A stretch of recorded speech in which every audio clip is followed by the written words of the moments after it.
Police की बहाली है, तो पुलिस आदमी का ड्रीम होता है कि हमको वर्दी चाहिए। आर्मी आदमी का ड्रीम होता है हमको आर्मी का वर्दी चाहिए, ठीक है। IAS IPS आदमी का ड्रीम होता है, डॉक्टर इंजीनियर आदमी का ड्रीम होता है। तो लाइब्रेरियन किसी का ड्रीम नहीं होता है। वो जो भी डिग्री लेके लिया होगा ना, वो भी साइड से लिया होगा कि अगर हम कुछ नहीं बने तो चलो लाइब्रेरी साइंस का बात ले लेते हैं डिग्री, कभी वैकेंसी आएगी तो हम भी जो है बहती गंगा में हाथ धो लेंगे। तो पहली बात है लाइब्रेरी साइंस की बात है, किसी से पूछिएगा आपका लक्ष्य क्या, कोई नहीं बताएगा कि हम लाइब्रेरी साइंस जो है ज्वाइन करना चाहते। शिक्षक बन के वो आगे नहीं बढ़ेगा, तब तक विकास हो समाज का नहीं हो पाएगा। चलो कुछ नहीं तो टीचर तो बन ही जाएंगे। जो होता है ना, वो जूते चप्पल लगे होते हैं। जिस दिन जूते चप्पल प्लेटफॉर्म पे आ जाएंगे और किताबें शोरूम में लग जाएगी ना, उस दिन बिहार क्या पूरे भारत का शिक्षा प्रणाली में बदलाव आ जाएगा। जैसा कि आप सभी लोग को पता है, 2008 के बाद बिहार लाइब्रेरियन की वैकेंसी नहीं आई है। बिहार में जितने भी विश्वविद्यालय है, कॉलेज है, स्कूल है, मेडिकल कॉलेज है, पॉलिटेक्निक कॉलेज है, सभी में बिहार लाइब्रेरियन की सीट खाली है और लाखों पद खाली है। ये जो नया NDA की गठबंधन की सरकार बनी है, ये लोग जब सरकार में नहीं थी तब ये लोग बोलते थे हम सरकार में आएंगे तो बिहार लाइब्रेरियन की बहाली निकालेंगे। और नीतीश कुमार जी अपने भाषण में बार बार क्या कहते चर्चा करते थे जो हम BPSC ट्री में इसको शामिल करेंगे। लेकिन BPSC ट्री 1.0 भी कंप्लीट हो गया, BPSC ट्री 2.0 भी कंप्लीट हो गया और BPSC ट्री 3.0 भी का मतलब 0 का भी नोटिफिकेशन आ गया है, उनका एग्जाम डेट भी आ गया है। लेकिन बिहार लाइब्रेरियन को इनमें इंक्लूड नहीं किया गया है। जो लोग 2008 के बाद साल मतलब प्रत्येक साल जो बिहार लाइब्रेरियन की कोर्स करते हैं, जो लोग मतलब एमलिस कोर्स करते हैं, कोई बिलिस का कोर्स करते हैं, बहुत सारे अभ्यर्थी का जो उम्र एज एक्सपायर करते जा रहे हैं। वो लोग जो बिहार लाइब्रेरियन का कोर्स किए हैं, बिलिस एमलिस कोर्स किए हैं, कोर्स करने से भी क्या फायदा। सरकार 2008 के बाद अभी तक बहाली ही नहीं निकाल रही है। बिहार लाइब्रेरियन पे हम बात करने के लिए हमारे साथ मौजूद है RJ कंसेप्ट के डायरेक्टर राहुल सर। और सर बेबाकी से सरकार से सब पूछने का काम करते हैं और सर से जानेंगे बिहार लाइब्रेरियन की बहाली कब तक निकलेगी, आखिर अभी तक क्यों नहीं निकली है। सर सबसे पहले स्वागत है आपका भी RJ कंसेप्ट में स्वागत है। देखिए 2-3 बिंदु को आप जान लीजिए। पहली बात कि अपना शिक्षा प्रणाली जो है ना कहीं जो है उसमें कुछ फॉल्ट है। समझिए फॉल्ट कैसे है कि अगर आप कभी जो फॉरेन कंट्री है, जो भी जिसको आप डेवलप कंट्री कहते हैं, अमेरिका ब्रिटेन जाते हैं, तो वहाँ पे देखिएगा प्रत्येक शहर में एक सेंट्रल लाइब्रेरी होता है, प्रत्येक कॉलेज में, प्रत्येक यूनिवर्सिटी में लाइब्रेरी होता है, उसमें किताबें होती है और बच्चे अध्ययन करते हैं। क्योंकि बच्चे जब तक खुद अध्ययन नहीं करेंगे तब तक वो बच्चे साइंटिफिक अप्रोच बना नहीं पाएंगे वो। और अपने यहाँ सिस्टम क्या है समझिए, अपने यहाँ पे जो एक कहावत है कि जो प्राइवेट स्कूल है उसके टीचर के पास रहने का घर नहीं झोपड़ी है, लेकिन जो प्राइवेट स्कूल है वो बड़ा महल बना रहता है। बहुत सारा फेसबुक पे दिखता ही होगा आपको, कमेंट में भी आता रहता है, देखते हैं इंस्टा पे भी आते रहता है। दूसरा क्या कहते हैं कि जो सरकारी स्कूल है वो झोपड़पट्टी बना हुआ है और उसके जो टीचर होते हैं उसका महल बना रहता है। बात समझ रहे हैं ना। सरकारी स्कूल और कॉलेज की इतनी दयनीय स्थिति है कि वहाँ अगर सभी स्टूडेंट एक साथ प्रेजेंट हो जाए ना तो शायद वो बच्चे को रख भी नहीं पाएंगे। अभी शिक्षा प्रणाली में थोड़ा बदलाव हुआ है, अटेंडेंस को लेकर बहुत व्यवस्था टाइट हुआ है, तो जब बच्चे एक साथ पहुँचते हैं तो समझिए समस्या कहाँ हो रही है। अब जब लाइब्रेरी साइंस की आप बात कर रहे हैं तो होता क्या कि जब भवन ही नहीं है तो लाइब्रेरी कहाँ से रहेगा, और लाइब्रेरी है भी तो उसमें किताबें नहीं है। जितने भी लाइब्रेरियन अभी जॉब कर रहे हैं वो जाते हैं, अटेंडेंस बनाते हैं और चले जाते हैं। आप किसी भी शहर को देखिए, वर्तमान में लाइब्रेरी में क्या होता है, लाइब्रेरी का पहले एक सिंबल था लाइब्रेरी में किताब मिलेगा। आज जितने भी प्राइवेट लाइब्रेरियां खुल रही है वो क्या कहता है, फ्री वाईफाई, AC। आप सोचिए AC देने से एक बच्चा की गुणवत्ता में क्या सुधार होगा। वो क्या जितने भी आप देखे होंगे शहर में आपको प्राइवेट लाइब्रेरियां खुली हुई भी, वो एड भी करता है मेरे यहाँ फ्री वाईफाई सुविधा है, इतना स्पीड में डाउनलोड करिए, AC की सुविधा है, ये सुविधा है, बट किताबें नहीं है। आप सोचिए कि आज के डेट में लाइब्रेरी जितने प्राइवेट खुल रही है, लाइब्रेरी है किताब नहीं है, तो लाइब्रेरी फिर कैसे कहलाएगा। लाइब्रेरी का मतलब जिसमें बुक हो उसे जिसमें बुक हो उसे लाइब्रेरी कहा जाता है। तो ये समस्या है कि चूंकि जो सेंट्रल लाइब्रेरी होता है जो हर शहर में होना चाहिए, कॉलेज में लाइब्रेरियाँ होती है, तो उनका व्यवस्था ये है कि वहाँ पे स्टाफ नहीं है। किताब है तो क्या कहते हैं कि वो किताब बहुत दिनों से पढ़ा हुआ है, अपडेट नहीं किया गया है। किताब है तो बच्चे पढ़ने नहीं जाते हैं। बहुत बच्चों को पता भी नहीं होता है कि हमारे शहर में लाइब्रेरी भी है सरकारी। ऐसा नहीं है, प्रत्येक शहर में अभी भी सरकारी लाइब्रेरी है, कॉलेज में है, बट क्योंकि बच्चे जाते ही नहीं है, वो जाके प्राइवेट लाइब्रेरी जाके बैठेंगे, वो मोबाइल पे जाके स्टडी करेंगे, और बच्चे किताबों से दूरी बना रहे हैं आजकल, ठीक है। तीसरी बात हम यूज़ कीजिएगा आपकी, एक बहुत मतलब व्यंग्यात्मक बातें मैं कह रहा हूँ कि आज की डेट में इंडिया में क्या है पता है? इंडिया में ये है कि जूता चप्पल जो होता है वो शोरूम में होता है, ठीक है, और किताबें रोड पर पड़ी रहती हैं। आप कभी पटना के सड़कों में जाके देखिएगा, फुटपाथ पे जो है वहाँ पे किताबें पड़ी रहती है, और जस्ट खत्म करने दीजिए। और शोरूम में जो होता है ना, वो जूते चप्पल लगे होते हैं। जिस दिन जूते चप्पल प्लेटफॉर्म पे आ जाएंगे और किताबें शोरूम में लग जाएगी ना, उस दिन बिहार क्या पूरे भारत का शिक्षा प्रणाली में बदलाव आ जाएगा, ठीक है। हाँ, कुछ पूछ रहे थे आप? आपने पटना का जो बात किया ना, पटना के आपको पूर्णिया में भी ऐसा देखने को आपको मिल नहीं जाएगा। नहीं, पटना का एग्जाम्पल मैंने इसलिए लिया क्योंकि पटना जो है उसमें ये चीज़ें ज़्यादा संख्या में या देखने को मिलती है। हाँ, यहाँ पे भी है, आप जनता चौक जाइए या फिर 2-3 जगह है जहाँ पर कि आपको फुटपाथ पे पुरानी किताबें आपको मिल रही होगी, ठीक है। अब सोचिए कि क्या हो रहा है कि किताबें रोड पे है और शोरूम में लोग क्या लेने जा रहे हैं? जूता चप्पल लेने जा रहे हैं। और इंटरेस्टिंग पॉइंट ये भी देखिए कैसे बदलाव कैसे आ रहा है।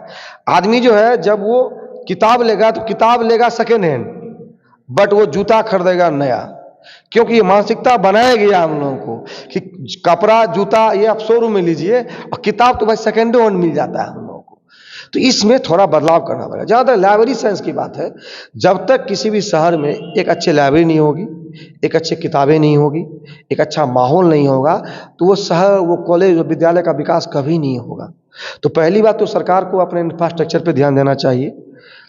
दूसरी बात, बहुत सारे लोग ऐसे हैं जो अभी आप बोल रहे थे लाइब्रेरी साइंस की डिग्री लेके बैठे हुए, डिप्लोमा हो, बैचलर डिग्री हो या मास्टर डिग्री लेके वो लाइब्रेरी साइंस में बैठे हुए हैं बहुत दिनों से। और आपने सही कहा, 2008 के बाद वैकेंसी नहीं आई है इसकी। तो सरकार को कहीं ना कहीं अभी जो वर्तमान में जो ट्रेंड है कि जो है सरकार शिक्षक के गुणवत्ता में सुधार करने के लिए बीपीएससी के माध्यम से वो टीचर की बहाली कर रहे हैं। कहीं ना कहीं हम सहमत हैं कि वो जो नए शिक्षक जो गए हैं, हालांकि बहुत सारा आपको वीडियो भी दिखता होगा कि जो टीचर को वित्त मंत्री नहीं पता होता है, गृह मंत्री नहीं पता होता, वो अलग मुद्दा की बात है। लेकिन फिर भी जो टीचर की गुणवत्ता है, जो पिछले वाले शिक्षक थे उनसे कहीं ना कहीं अच्छा है, ये मेरा निजी विचार होगा, ठीक है। लेकिन जिस तरह सरकार शिक्षक के मतलब गुणवत्ता में काम कर रही है, बीपीएससी के माध्यम से उसको चयन कर रहे हैं, तो एक अच्छे टीचर आपके स्कूल तो पहुंच गए हैं। अब सरकार के 2 बिंदुओं पे ध्यान देना चाहिए। पहला, स्कूल और कॉलेज के इंफ्रास्ट्रक्चर पे ध्यान दें। हालांकि बहुत सारे स्कूल की इंफ्रास्ट्रक्चर कुछ हद तक जो नए स्टाइल से जो बनाया गया हो, देखेंगे पिंक कलर का दीवार और जो बना रहता है, सही है। तो सरकार को लाइब्रेरी साइंस पे भी ध्यान देना चाहिए, क्योंकि बहुत सारे युवा ऐसे हैं जो लाइब्रेरी साइंस की डिग्री लेके इस आस में बैठे हुए हैं कि आज न कल तो वैकेंसी निकलेगा। जैसे बीएड वाले बच्चे थे, बीएड डीएलएड की डिग्री लेके बैठे थे कि कभी ना कभी तो एग्ज़ाम आएगा, और परिणाम ये हुआ कि जब वो लोग सफल हुए तो आज बीएड और डीएलएड की जो लाइन लगी हुई आदमी करने के लिए तत्पर है कहीं ना कहीं से। तो एक बार अगर लाइब्रेरी साइंस की सरकार बहाली निकाल देंगे तो जो पुराने जितने बच्चे डिग्री लेके बैठे हुए हैं उनको भी रोजगार प्राप्त हो जाएगा। और नए सिरे से देखिए, नए सिरे से आदमी जो है फिर ये डिग्री की प्राप्ति करने की और अपना प्रयासरत रहेंगे, अपना एग्जाम के माध्यम से या फिर जैसे होता है जहाँ से डिग्री की प्राप्ति होती है पढ़ करके रेगुलर कोर्स के माध्यम से जो भी होता है वो प्राप्त करेंगे। आखिर कारण क्या है सर, जो और अब अदर सभी विभाग में बहाली निकाली जा रही है? बीपीएससी का देखिए कितना, शिक्षक का कितना भर्ती निकाली है, बिहार पुलिस का निकल रहा है, एसएससी का निकल रहा है, एसएससी जीडी निकल रहा है, बिहार पुलिस निकल रहा है, एग्जाम भी हुआ, एग्जाम रद्द भी हुआ, बिहार दरोगा भी निकल रहा है, मतलब निकाला जा रहा है, ठीक है। और बिहार दरोगा का शायद 1-2 दिन में मेंस का एग्जाम भी होने वाला है। लेकिन बिहार लाइब्रेरी के ऊपर आखिर ध्यान क्यों नहीं दे रहे हैं? आप जो सवाल इससे पहले किए, मतलब सवाल बोले सरकार से, जो बिहार में लाइब्रेरी है तो वहाँ पे टीचर नहीं है, टीचर है तो लाइब्रेरी नहीं है, पहले लाइब्रेरी को मतलब दुरुस्त किया जाए। तो आखिर जब तक बहाली नहीं होगी तब तक लाइब्रेरी दुरुस्त कैसे होगी? क्योंकि जो लाइब्रेरी पहले से बना हुआ है वहाँ जो पुस्तक को धूल चाट रहा है, वहाँ जो पुस्तक को कीड़ा मकोड़ा खा रहा है, मतलब मूस चूहा कतर रही है, आखिर उसको तो देखने के लिए कम से कम बिहार लाइब्रेरियन को बहाली निकालना चाहिए। बिल्कुल, जैसे कि आप बिल्कुल होनी चाहिए। जैसे कि अभी शिक्षक की बात कर रहे हैं, अभी जितने शिक्षक की नियुक्ति हुई है, यदि उन सभी शिक्षकों को अगर स्कूल भेज दिया जाए ना, तो संभवतः जो है स्कूल में कम पड़ जाएगा। एक स्कूल में 20-20, 25 टीचर पुर जाएंगे, ठीक है। सही बात है, पहले लाइब्रेरी साइंस के जो भी बहाली है उसको पूरा किया जाए, फिर उसके माध्यम से जो है इंफ्रास्ट्रक्चर पर भी ध्यान दिया जाए। सहमत है। ये बात सरकार पे मतलब सरकार को ये बातें समझ में अगर नहीं आ रही है तो कहीं ना कहीं जो मीडिया वर्ग के लोग हैं या युवा वर्ग हैं, जो शिक्षक और छात्र वर्ग हैं, वो आंदोलन को तीव्र करें ताकि सरकार के कानों तक ये बातें पहुंची कि लाइब्रेरियन की बहाली होनी चाहिए। क्योंकि इस बात को आप समझिए कि लाइब्रेरी साइंस जो है, अगर उसकी बहाली नहीं निकलेगी तो समस्या की, जो आपने सही कहा कि बहुत सारी लाइब्रेरी है जिसका कि अभी जो स्टाफ के अभाव में जो उसका मेंटेनेंस नहीं हो पा रहा है। किताबें आती है, बंडल की बंडल सड़ी रह जाती है और कागज़ पे किताब आ गया, किताब बंडल खुलता भी नहीं है और स्वतः उसमें वो शर्म के ख़त्म हो जाता है, नष्ट हो जाता है। सही बात है।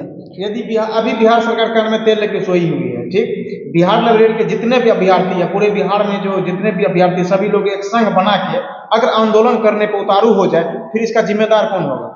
नहीं, देखिए, कहीं ना कहीं अगर शांतिपूर्वक ढंग से अगर आंदोलन किया जाए तो देखिए, आंदोलन तो लोकतंत्र का हिस्सा है। शांतिपूर्वक हो तो बिल्कुल होनी चाहिए। शांतिपूर्वक, शांति ढंग से जो है ये आंदोलन लोग इकट्ठित होकर के, संगठित होकर के सरकार के पास अपनी मांग को रखें। ठीक है, संभवतः सरकार के पास ये मांग नहीं पहुंच पा रही होगी, क्योंकि मैंने आपको पहले ही कहा ना, शिक्षा प्रणाली में कहीं ना कहीं दोष है। दोष कैसे है? जब पहले व्यक्ति बोलता है हम क्या बनना चाहते हैं, डॉक्टर, इंजीनियर, पुलिस, जो है कोई साइंटिस्ट, IAS IPS, कोई बच्चा नहीं बोलेगा हम टीचर बनना चाहते हैं। जब वही सब बच्चा असफल हो जाता है सभी चीज़ों में, तब वो लास्ट में टीचर बनता है कि चलो कुछ नहीं तो टीचर तो बन ही जाएंगे। ठीक है, तो ये तो है ही ना शिक्षा प्रणाली में। तो आखिर ब्रिटेन, अमेरिका ये सब डेवलप क्यों है? क्योंकि वहाँ पे शिक्षक की सैलरी बाकी अन्य स्टाफ से सबसे ज़्यादा होता है। तो परिणाम क्या होता है, जो ब्रेन ड्रेन होता है वो टीचर और प्रोफेसर बनना चाहता है। अपने यहाँ पे टीचर प्रोफेसर की सैलरी इतनी कम, प्रोफेसर फिर भी सैलरी ठीक ठाक है, शिक्षक की सैलरी पहले इतनी कम थी कि जो व्यक्ति असफल होता था लास्ट में क्या करे, चलो ठीक है भाई 20-15 हज़ार, 20 हज़ार, 25 हज़ार का नौकरी में टीचर ही बन जाते हैं, कम से कम कुछ तो मिलेगा। तो जब तक ब्रेन ड्रेन या जो समाज का जो क्रीम जो स्टूडेंट होता है, जब तक वो अपना एम शिक्षक बन के वो आगे नहीं बढ़ेगा, तब तक विकास वो समाज का नहीं हो पाएगा। जब बोले ना, शिक्षक आदमी बनना ही नहीं चाहता है। और जहाँ तक लाइब्रेरी साइंस की बात है, किसी से पूछिएगा आपका लक्ष्य क्या, तो कोई नहीं बोलेगा कि हम लाइब्रेरी साइंस जो है जॉब करना चाहते हैं। वो जो भी डिग्री लेके लिया होगा ना, वो भी साइड से लिया होगा कि अगर हम कुछ नहीं बने तो चलो लाइब्रेरी साइंस का बात ले लेते हैं डिग्री, कभी वैकेंसी आएगी तो हम भी जो है बहती गंगा में हाथ धो लेंगे। तो पहली बात तो जो लाइब्रेरी साइंस की डिग्री लेके बैठे हुए हैं, उसका भी जो है ना अंतिम मोटो या फिर उसका ड्रीम जो है लाइब्रेरी साइंस बनना नहीं है, वो डिग्री लेके बैठा हुआ है और वो तैयारी जो है किसी और चीज़ का कर रहा होगा। तो आंदोलन कहाँ से करेगा? जब किसी व्यक्ति का ड्रीम बन जाए, हमको लाइब्रेरियन बनना है, हमको किताबों के बीच में रहना है, किताबों से उसको प्यार हो जाए, किताबों से लगाव हो जाए, किताबों के बीच में रहना उसको अच्छा लगे, हॉबी हो उसका हो जाए, तब वो व्यक्ति सिर्फ और सिर्फ लाइब्रेरी साइंस के बारे में सोचेगा। और जब वो सिर्फ लाइब्रेरी साइंस के बारे में सोचे, जैसे कि मान लीजिए पुलिस की बहाली है, तो पुलिस आदमी का ड्रीम होता है कि हमको वर्दी चाहिए। आर्मी आदमी का ड्रीम होता है हमको आर्मी का वर्दी चाहिए। ठीक है, IAS IPS आदमी का ड्रीम होता है, डॉक्टर, इंजीनियर आदमी का ड्रीम होता है। तो लाइब्रेरियन किसी का ड्रीम नहीं होता है। तो जब उसका ड्रीम नहीं है तो मिला नहीं मिला तो कुछ और तैयारी करेगा वो, इसलिए वो आंदोलन पे नहीं उतरता है। बहुत जितने भी लाइब्रेरियन साइंस की डिग्री लेके बैठे हैं, उसका ड्रीम नहीं होगा लाइब्रेरियन बनना, इसलिए साइड से लेके बैठे हुए हैं ताकि अगर वो वैकेंसी आई तो कहीं जॉब लग जाए, तुक्का मारने के बस यही बात है। इसीलिए जो है वो लोग संगठित नहीं है, वो शायद से 2-4-5 डिग्री लेके बैठे हैं, तो लाइब्रेरियन साइंस की भी डिग्री लेके बैठे होंगे। जिस दिन आदमी अपने क्या कहते हैं ड्रीम के रूप में लाइब्रेरियन का जो है डिग्री लेगा या फिर उसको तैयारी करेगा और लाइब्रेरियन बनेगा, उस दिन जब उसकी इच्छा पूरा नहीं होगी तब वो संगठित होकर आंदोलन करना शुरू कर दे। बेबाकी से जवाब देने के लिए धन्यवाद जी, आपको भी धन्यवाद। बिहार लाइब्रेरियन के जितने भी छात्र इस वीडियो को देख रहे हैं, आप आपके मन में क्या विचार उत्पन्न होता है, अपना राय और विचार कमेंट बॉक्स में डालिएगा। तब तक के लिए जय हिंद।